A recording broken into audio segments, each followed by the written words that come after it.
हाँ, hello students. तो कैसे हैं आप सभी। देखिए, हमने प्रीवियस जो हमारी वीडियो है, हमने उसमें आपको एक्सरसाइज 7.1 और एक्सरसाइज 7.2 का क्वेश्चन नंबर 1 to 12 कंप्लीट करा दिया है। अब हम क्वेश्चन नंबर 12 से आगे का सॉल्यूशन भी करा देते हैं।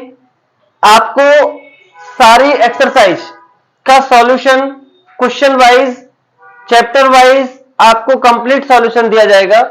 इसमें आपको एग्जांपल्स भी सॉल्यूशन कराए जाएंगे, सारा कुछ कराया जाएगा। आपके पास कोई भी डाउट है, कुछ प्रॉब्लम है, तो आप उसे कमेंट बॉक्स में कमेंट करके बता सकते हैं। तो देखिए, क्वेश्चन नंबर नेक्स्ट समझ लेते हैं। अब हम क्वेश्चन नंबर 12 तक मैंने कंप्लीट करा दिया था। क्वेश्चन नंबर 13 है, ये एक्सरसाइज 7.2 से है। क्वेश्चन नंबर 13 क्या है? Integrate x square upon 2 plus 3x की क्यूब और इसका होल क्यूब dx। अच्छा, मैंने आपको एक फॉर्मूला बताया था आईलेट। उस आईलेट फॉर्मूले का हमें यहां पर यूज करना है और उसे सीखना भी है कि हम आईलेट का यूज कैसे कर लेते हैं। ये आपको एक फॉर्मूला दिया था आईलेट, इसको मैं रिवाइज करा देता हूं। आई का मीन्स होता है इसमें इनवर्स फंक्शन, और इनवर्स फंक्शन का मीन्स है कि जो भी हमको किसी भी क्वेश्चन में इनवर्स फंक्शन गिवन है, तो आप उस इनवर्स फंक्शन को सबसे पहले लेट करेंगे। लेट करने के लिए आपको पता चलेगा कि आपको क्या लेट करना है। इस क्वेश्चन में कोई भी इनवर्स फंक्शन नहीं है।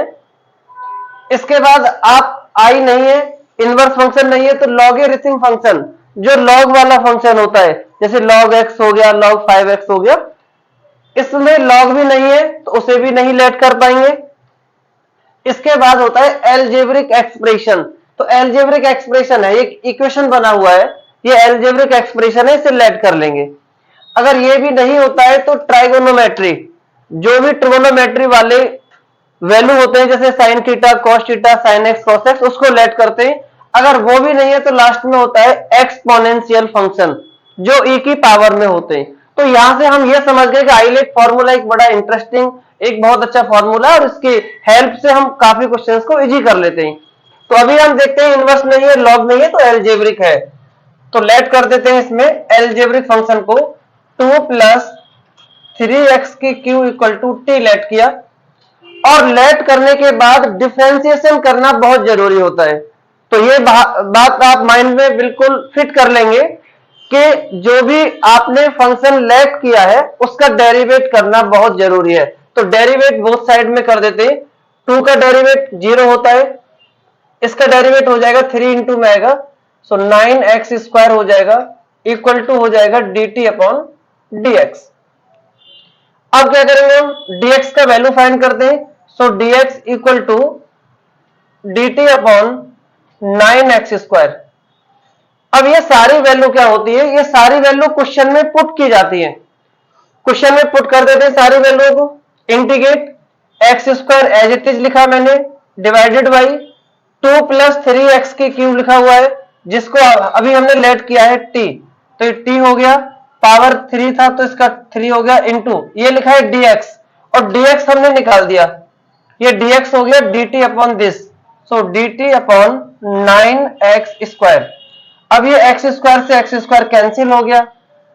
इंटीग्रेट, ये 1/9 कांस्टेंट वैल्यू, और t का जो 3 है इसको न्यूमरेटर बना देते हैं, तो माइनस का 3 और dt हो जाएगा 1/9 एज इट इज।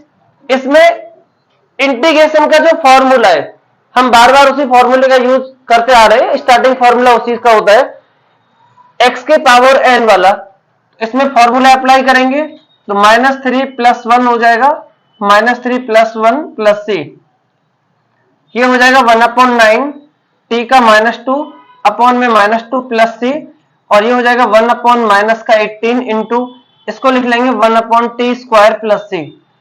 t क्या है, t इसको लिया हुआ है, तो इसका आंसर t को आप रिप्लेस कर देंगे इससे, तो इसका आंसर हो जाएगा 1/-18 और इंटू में 1/t का हो जाएगा 2 प्लस 3x की क्यूब का होल स्क्वायर और प्लस में c, और ये आंसर। तो ये जो क्वेश्चन है ये आपको इंटीग्रेशन के जितने भी क्वेश्चन है आपको बहुत अच्छे मार्क्स दिलाने का काम कराएंगे, लेकिन आप इन पर प्रैक्टिस करेंगे, इसमें डिफरेंशिएशन और इंटीग्रेशन दोनों ही कवर होता रहेगा। नेक्स्ट क्वेश्चन है क्वेश्चन नंबर 14, उसे भी समझते हैं।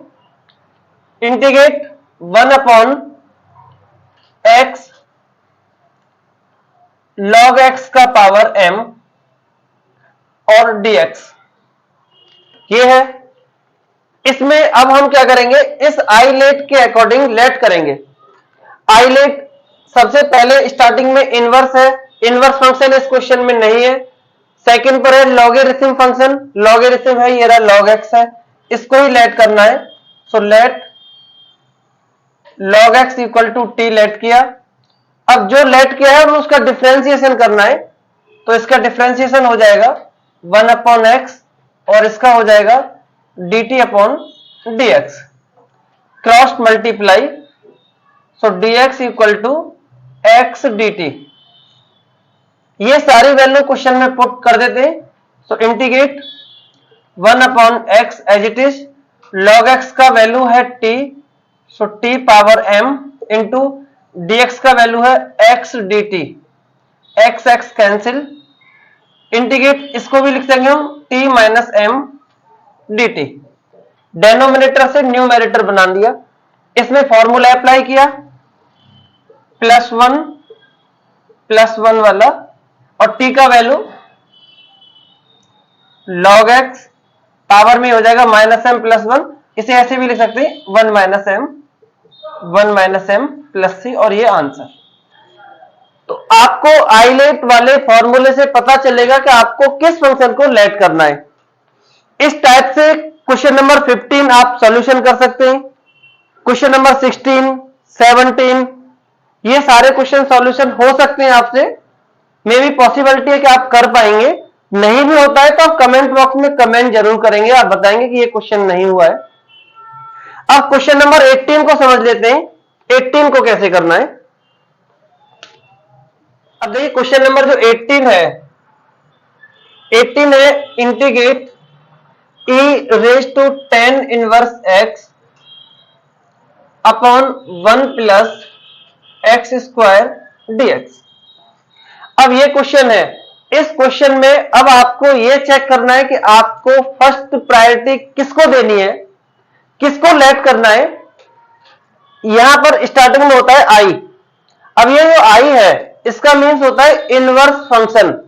अब क्वेश्चन में इनवर्स फंक्शन है, यस गिवन है 10 इनवर्स x, तो आपको इसे ही लेट करना है। ये जो आई लेट है ये बहुत ही इंटरेस्टिंग फॉर्मूला है, यही फॉर्मूला आपको ये पता कराएगा कि आपको किस फंक्शन को लेट करना है और किसको नहीं करना है। अब मालूम हो गया, पहले इनवर्स फंक्शन को लेट करना है, तो लेट किसको करना है, इनवर्स को, इसे लेट करना है। सो 10 इनवर्स x को लेट किया, t आ गया, लेट इसके अकॉर्डिंग लेट करना है। लेट करने के बाद डेरिवेट करना है, इसका डेरिवेट होता है 1/1 प्लस एक्स स्क्वायर, और t का होता है dt/dx, क्रॉस मल्टीप्लाई कर देते हैं। So dx equal to 1 plus x square dt हो गया। अब ये सारी वैल्यू क्वेश्चन में पुट कर देते हैं, integrate e raise to 10 inverse x let किया हुआ है, t हो गया upon 1 plus x square as it is है, dx का वैल्यू ये है 1 प्लस एक्स स्क्वायर dt, और ये कैंसिल हो गया, इंटीग्रेट e t dt हो गया। और एक ही पावर कुछ भी होती है तो उसका डेरिवेट इंटीग्रेट दोनों सेम होता है, इसका आंसर यही आ गया e t प्लस सी। और e t किसको ले रखा था, t इसको ले रखा, 10 इनवर्स x प्लस सी, ये आंसर हो गया। ऐसे ही क्वेश्चन नंबर 19 है, 20 है, 21, ये कुछ क्वेश्चन ऐसे हैं जो आप कर पाएंगे इनको। ये 19 और 20 इन दोनों में से एक समझ लेते हैं, जो नहीं होगा वो आप पूछ लेंगे। 20 को मैं समझा देता हूं, integrate e raise to 2x minus e raise to minus 2x upon e raise to 2x plus e raise to minus 2x dx, ये क्वेश्चन है। इसके अकॉर्डिंगली करना है। इनवर्स फंक्शन नहीं है, लेट नहीं करना है। लॉगरिथम फंक्शन नहीं है, वो भी नहीं लेट करना है। एलजेब्रिक वो भी नहीं है, वो पावर में दे रखा है एलजेब्रिक। टी ट्रिगोनोमेट्री वो भी नहीं है। एक्सपोनेंशियल है, एक्सपोनेंशियल उसको ही कहते हैं जो ई की पावर में लिखा होता है। जैसे ये लिखा है ई पावर एक्सपोनेंशियल है, ई की पावर टी, इसे भी बोलेंगे एक्सपोनेंशियल है। ये भी एक्सपोनेंशियल फंक्शन है। अब इसको लेट करेंगे। इसमें लेट करने के लिए जो प्रोसेस होता है वो 99% आपका डेनोमिनेटर होता है। 99% डेनोमिनेटर को लेट किया जाता है। लेट कर देते हैं तो let e raise to 2x plus e raise to -2x equal to t, ये लेट किया। और लेट करने के बाद डेरिवेट करना होता है। बस इसमें इसका सबसे जो इंपॉर्टेंट जो पार्ट है इसका सॉल्यूशन का वो यही है कि लेट डेरिवेट लेट डेरिवेट। तो लेट हो गया, अब डेरिवेट इसका हो जाएगा e रेज टू 2x और इनटू में 2 plus e raise to -2x और इनटू में -2, ये माइनस में 2 है, और dt अपॉन dx। e की पावर x का डेरिवेट वही होता है। चैन रूल के अकॉर्डिंग 2 आ गया, सेम हो गया, चैन रूल के अकॉर्डिंग -2 आ गया। अब यहां से क्या करेंगे, dx का वैल्यू देखते हैं क्या आएगा। So dx equal to dt upon, ये सारी वैल्यू अपॉन में हो जाएगी, तो इसको ऐसे लिख सकते हैं 2 कॉमन लेके e raise to 2x minus e raise to -2x, ये हो जाएगा। इसमें क्या किया है मैंने, 2 कॉमन लेके लिख दिया है। ये सारी वैल्यू क्वेश्चन में पुट कर देते हैं इसमें। ये क्वेश्चन है, integrate e raise to 2x minus e raise to -2x upon में ये सेम अब सेम रखने की जरूरत नहीं है आपको, क्योंकि ये हमने लेट किया है, इससे t लेट किया तो t लिख दिया, t इंटू और dx का वैल्यू dx की जगह हो गया 2 -2x, ये सारा कैंसिल हो गया। 1/2 कांस्टेंट हो गया और यहां आ गया 1/t dt, 1/2 as it is आ गया। 1/x का जो इंटीग्रेट होता है ना वो log x होता है, तो 1/t का क्या हो गया, log t हो गया, और प्लस में c 1/2 log, और t का वैल्यू ये रहा, t का value 2x plus e raise to -2x और प्लस में c, ये आंसर। क्वेश्चन नंबर 20 इसी बेस से कर लेंगे आप। 21, 22, 23 भी यही सेम क्वेश्चन है। 24 समझ लेते हैं। अगर फिर भी कोई डाउट है आपको तो डाउट मुझे जब भी मालूम होगा कि जब आप उसमें कमेंट बॉक्स में कमेंट करके बताएंगे। बाकी क्वेश्चन इजी है। 23 same as it is question number 18 है। इसमें साइन इनवर्स एक्स को लेट करेंगे, आपका हो जाएगा। 22 में डायरेक्ट हो जाएगा। 21 में भी आइडेंटिटी यूज करके डायरेक्ट कर लेंगे। नहीं भी होता है तो आप पूछ लेंगे, आप कमेंट बॉक्स में कमेंट कर देंगे। 24 को समझ लेते हैं, 24 क्या है। अच्छा 24 है integrate 2 cos x minus 3 sin x upon 6 cos x plus 4 sin x और dx। अच्छा इसमें लेट करने का प्रोसेस इसी फॉर्मूले से रहेगा। इनवर्स नहीं है, लॉग नहीं है, एल्जेब्रिक नहीं है, ट्रिगोनोमेट्री है, साइन थीटा कॉस थीटा वाला है। अब लेट मैंने बताया आपको 99% डेनोमिनेटर को लेट किया जाता है, 99%। तो डेनोमिनेटर को ही लेट कर देते हैं। Let 6 cos x 4 sin x equal to t let किया, और लेट करने के बाद डेरिवेट करना है। इसका डेरिवेट हो जाएगा माइनस के 6 sin x, इसका हो जाएगा 4 cos x, और इसका हो जाएगा dt अपॉन dx। इसमें से कॉमन भी आ सकता है, कुछ कॉमन 2 आ गया इसमें, तो ये हो जाएगा 2 cos x minus 3 sin x। मैंने ये जो टर्म है नेगेटिव वाला मैंने इधर लिख दिया, पॉजिटिव वाला इधर, इनको इंटरचेंज कर दिया है 2 कॉमन लेने के बाद।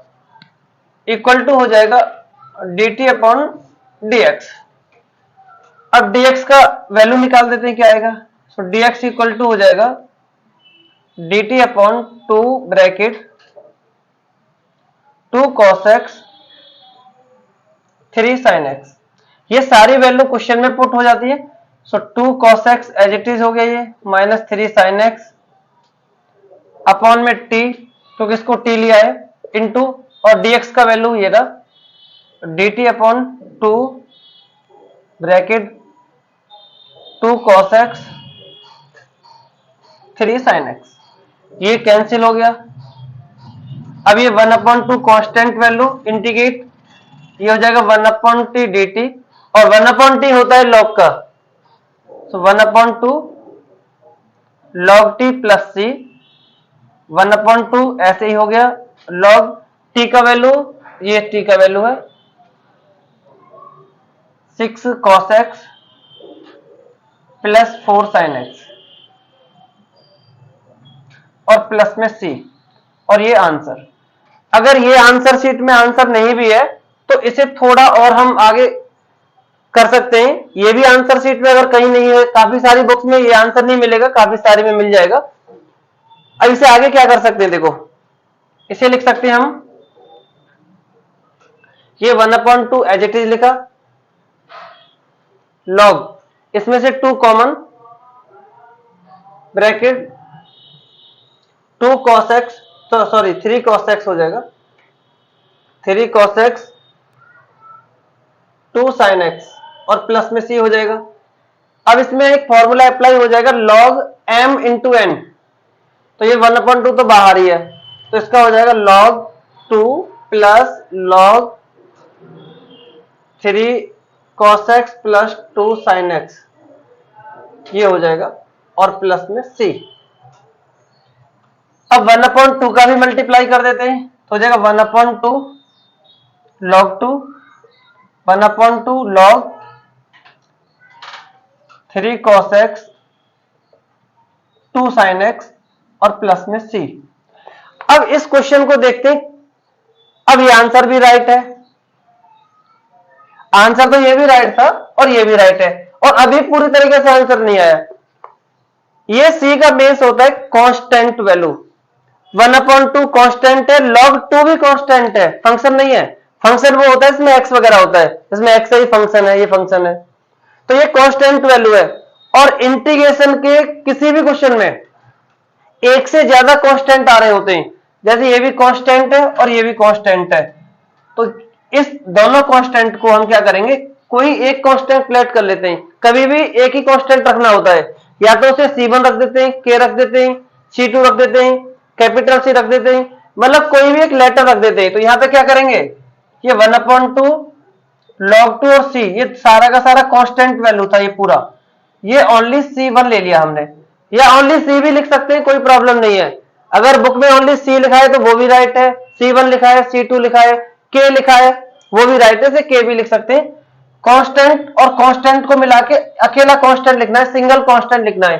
और किसी भी क्वेश्चन में कितने भी सारे कांस्टेंट आ रहे हो, अगर यहाँ पर माइनस का 100 आ रहा होता, प्लस का 200 आ रहा होता, 1 अपॉन 2, 3 अपॉन 5, कुछ भी सारे कांस्टेंटों को मिला के सिर्फ एक लेटर में लिख देते हैं। तो कांस्टेंट कांस्टेंट को मिला के एक ही कांस्टेंट हो गया। अब ये क्वेश्चन का आंसर क्या हो जाएगा, 1 upon 2 log 3 cos x plus 2 sin x और प्लस में C1। अब C1 ले लिया हमने कांस्टेंट को, मतलब फंक्शन को तो कुछ नहीं लेना है, फंक्शन को तो एज इट इज लिखना है, कांस्टेंट कांस्टेंट मिला के अकेला कांस्टेंट नोट कर देंगे, और ये आंसर हो गया। अब ये सारे आंसर राइट है, बट आपको ये भी समझ में आ गया कि इस टाइप के भी आंसर आपका आंसर शीट में मिल सकता है। तो काफी सारी बुक में ये मिलेगा, कुछ बुक में यहां तक मिलेगा, कुछ में ये मिल जाएगा, तो सभी आंसर राइट हैं। कभी आप कंफ्यूज हो जाते हैं कि ये रॉन्ग हो गया, ये हो गया, तो रॉन्ग नहीं है, वो सारे राइट है। अब ऐसी टाइप के ना कुछ क्वेश्चन और भी है, क्वेश्चन नंबर 25 हो गया, 26 हो गया, ये कुछ क्वेश्चन ऐसे जो same as it is question है जो आप सॉल्यूशन कर पाएंगे। 28 भी सेम ही है। अच्छा 29 समझ लेते हैं, अब 29 क्या है। अब देखिए क्वेश्चन नंबर 29 को देखते हैं। ये जो क्वेश्चन जो ड्रॉप किए हैं वो क्वेश्चन इसलिए ड्रॉप किए हुए हैं आपके लिए कि आप उन्हें प्रैक्टिस कर लेंगे। वो एक तरीके से आपके लिए होमवर्क हो गया, आप उसे कंप्लीट करेंगे। और आप जब तक प्रैक्टिस नहीं करेंगे तो पता ही नहीं चलेगा। अगर आपने सिर्फ क्वेश्चन को देख लिया, हाँ ये तो मुझे आता है, ये तो मैं कर लूंगा, ऐसे नहीं हो पाएगा। प्रैक्टिस करनी होगी। तो प्रैक्टिस बहुत जरूरी है। विदाउट प्रैक्टिस के आप मैथ में परफेक्ट नहीं हो पाएंगे। तो प्रैक्टिस करते रहें। ये 29 है, integrate cot x log sine x और dx। अब इसी फॉर्मूले के अकॉर्डिंग देखते हैं। इनवर्स फंक्शन नहीं है तो लेट भी नहीं करना है, लॉगरिथम फंक्शन है तो लेट करना है। तो लेट किसे करना है? लॉग वाले को करना है। Let log sine x equal to t का लेट हो गया। अब लेट करने के बाद ना डेरिवेट करना होता है। तो इसका derivative 1 upon sine x into में चेन रूल कॉस एक्स और d t upon d x. Cos और साइन दोनों को मिला के कॉट हो जाएगा, ये कॉट एक्स और d t upon d x. और डी एक्स इक्वल टू हो जाएगा d t upon cot x. अब ये सारी वैल्यू पुट कर देते हैं। Cot x into log sine x का वैल्यू टी है और dx का वैल्यू है ये dt upon cot x. Cot x cancel, t dt और t का हो जाएगा t2 अपॉन 2। इसकी पावर 1 होती है ना, तो 1 प्लस हो जाता है इंटीग्रेट वाले फॉर्मूले में। t किसके ले रखा है? लॉग साइन एक्स को ले रखा है। लॉग साइन एक्स का power 2 upon 2 plus c answer. ये क्वेश्चन नंबर 29 भी हो गया। अच्छा 30 भी सेम है, लेट कर लेंगे। 31 भी सेम है। क्वेश्चन नंबर 32 33 ये थोड़े से कॉम्प्लिकेटेड क्वेश्चन है, ये जरा कॉम्प्लिकेटेड है, इन्हें समझाएंगे। उससे पहले क्वेश्चन नंबर आप 30 और 31 इन दोनों में एक समझ लेते हैं। 31 को समझ लेते हैं पहले। Integrate sine x upon 1 plus cos x whole square.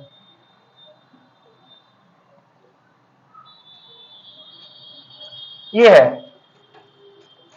इसमें हम लेट कर देते हैं, लेट करने वाले से भी हो जाएगा। एक है विदाउट लेट, विदाउट लेट वाले से भी हो जाएगा। तो लेट वाला ही इजी है आपके लिए। 1 प्लस कॉस एक्स को टी लेट किया, डेरिवेट करते हैं। अब लेट के बाद डेरिवेट ही करना है। 1 का डेरिवेट तो 0 होता है, कॉस एक्स का डेरिवेट माइनस के साइन एक्स और d t upon d x. और dx इक्वल टू हो जाएगा dt अपॉन माइनस के साइन एक्स। ये सारी वैल्यू इसमें पुट हो जाती है। तो sign x upon T square into और dx का वैल्यू हो जाएगा dt अपॉन साइन एक्स। ये कैंसिल, अभी हो जाएगा माइनस टी माइनस 2 dt। इसको हम न्यूमरेटर बना लेते हैं। अब फॉर्मूला पुट कर देते हैं इसका जाएगा -1 अपॉन -1 प्लस सी। -2 है ना, इसमें प्लस का 1 ऐड करेंगे तो -1 ही रहेगा। और ये माइनस कैंसिल, तो इसका हो जाएगा 1 अपॉन टी प्लस सी। और 1 अपॉन टी किसको ले रखा था? इसे, कॉस एक्स। आंसर जब प्लस सी और है। ठीक है, ये क्वेश्चन नंबर 31 हो गया। इसका जो थोड़ा कॉम्प्लिकेटेड क्वेश्चन है वो 32 33 दोनों है। उन दोनों में से एक समझ लेंगे, दोनों सेम क्वेश्चन है। 32 को ही समझ लेते हैं और 33 दोनों सेम है। अच्छा क्वेश्चन नंबर 32 जो इस एक्सरसाइज का कॉम्प्लिकेटेड क्वेश्चन है, 1 अपॉन 1 प्लस कॉट एक्स और dx। अब ये क्वेश्चन दिखने में तो बहुत इजी सा लग रहा है, लेकिन इजी नहीं है, ये थोड़ा हार्ड है। और हार्ड भी नहीं है क्योंकि ये कॉम्प्लिकेटेड है। अगर ये समझ में आ गया तो इजी लगेगा। अब क्या है इसमें हार्ड और इजी? देखो 1 अपॉन 1 प्लस इस कॉट एक्स को ब्रेक कर देते हैं, cos x upon sine x और dx। अब इसको थोड़ा सिंप्लीफाई करते हैं, इसके अपॉन में 1 लेके एलसीएम लेके, तो इसका हो जाएगा sign x upon sine x plus cos x और dx। अब ये क्वेश्चन तो हो गया, लेकिन ये अभी होगा नहीं। क्यों नहीं होगा? देखो क्वेश्चन इसके अकॉर्डिंग चलते हैं, इनवर्स नहीं है, लॉग नहीं है, एल्जेब्रिक नहीं है, ट्रिगोनोमेट्री है, ठीक है चलेगा इतना। अगर आपने डेनोमिनेटर को लेट किया, टी लेट कर लिया और लेट के बाद डेरिवेट करना होता है, तो साइन एक्स का डेरिवेट तो कॉस एक्स हो गया, कॉस एक्स का डेरिवेट माइनस के साइन एक्स हो गया। लेकिन न्यूमेरेटर में कैंसिल नहीं हो पाएगा। आपने जितने भी क्वेश्चनों को देखा होगा सभी में कैंसिल हो जाता है।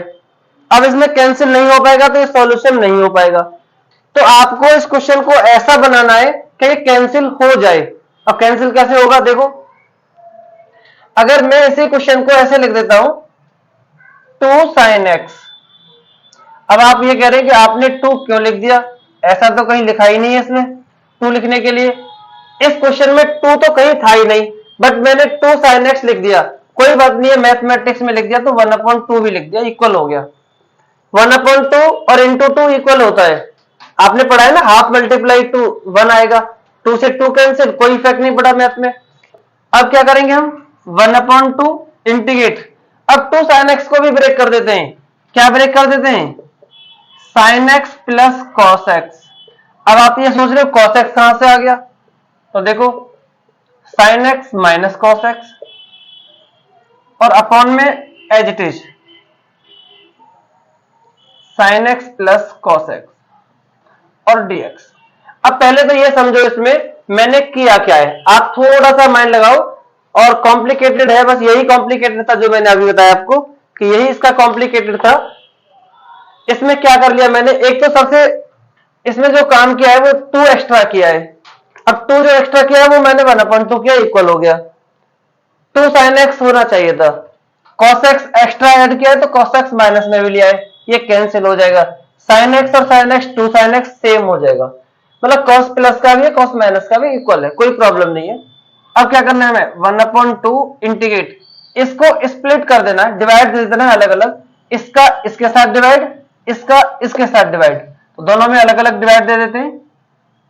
sin x plus cos x इसके साथ भी डिवाइड हो जाएगा, इसका प्लस करके फिर इसके साथ divide,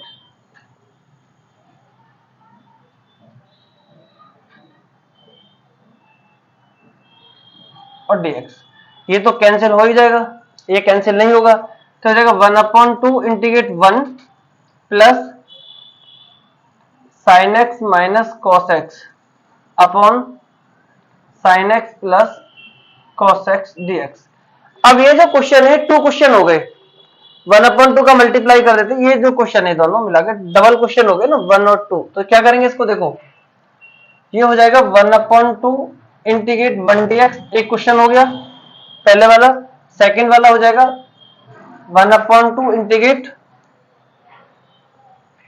sin x minus cos x upon sin x plus cos x और dx। ये डबल क्वेश्चन हो गए, हो गया ना। 1 वाला पार्ट अलग क्वेश्चन हो गया, 1 के इधर वाला इधर हो गया। अच्छा इसमें क्या करना है? 1/2 तो एज इट इज हो जाएगा, 1 का इंटीग्रेट आप जानते हो x होता है, हो गया। इधर वाले पार्ट का क्या करना है? इधर वाले पार्ट का सेम, इससे पहले जो क्वेश्चन डेरिवेट करते हैं आंसर निकाल लेते हैं, तो लेट कर लेंगे यहां से इसको, let sin x plus cos x का t आएगा, इसका जाएगा cos x माइनस के sin x equal to dt upon dx। अब यहां से मैं थोड़ा सा शॉर्ट कर देता हूं, आप कर लेंगे। ये हो जाएगा 1/2 इंटीग्रेट, ये सारा कैंसिल होके आ जाएगा माइनस के 1/t dt। आप ट्राई कर लेना, sin x plus cos x का t लिया गया है, ये sin x minus cos x है, cos x minus sin x तो माइनस बनाएगा कैंसिल होके, तो ये आ जाएगा इसका। इसमें क्या हो गया? 1/2x minus 1/2 log t plus c, ये माइनस प्लस माइनस हो गया, 1/t का होता है ना, लॉग में होता है। ये हो जाएगा 1/2x माइनस 1/2 log, और t का वैल्यू स्टार्टिंग में आपने कहा लिया था? अच्छा इधर लिया था, t का वैल्यू तो यही लिया था, sin x plus cos x, sin x plus cos x और प्लस में c। अब ये जो आंसर है ये है राइट आंसर। क्वेश्चन कितना छोटा सा था, 1/1 plus cot x.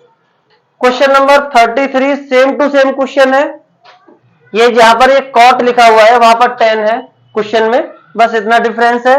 Question number 34 ये भी इजी क्वेश्चन है, इसमें आप लेट कर लेंगे 10x को में आप लॉग वाले फंक्शन को लेट करेंगे आईलेट के अकॉर्डिंग। 36 में भी सेम और 37 भी सेम।